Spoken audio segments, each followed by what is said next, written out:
High বন্ধুরা, দেখো কেরালায় কেমন বৃষ্টি হচ্ছে। আর ওই যে আমাদের ওইখানটায় করে রডের এল করা হচ্ছে বা রিং, ওখানে এক হেঁটে করে জল জমে গেছে। এই দেখুন কি অবস্থা। আর ওই যে গাড্ডায় আমরা কাজ করছি, গর্তটায় ওখানে কলমের পাইলিং করা আছে, পাইলিং ভাঙা হবে। দেখো কত জোরে বৃষ্টি হচ্ছে। এই যে এটা হচ্ছে স্কুল, দেখে নাও, এটা কেরলার স্কুল।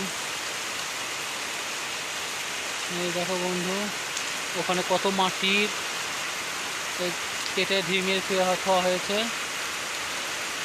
এখানে ঋণ টানা হয়, ঋণ সব পানির নিচে আছে, এলগুলো সব পানির নিচে। এখানে এক বান্ডেল, ওই যে বস্তা দেখা যাচ্ছে একটা, ওখানে এক বান্ডেল রডও পানির নিচে আছে। এখানে এক কেটে করে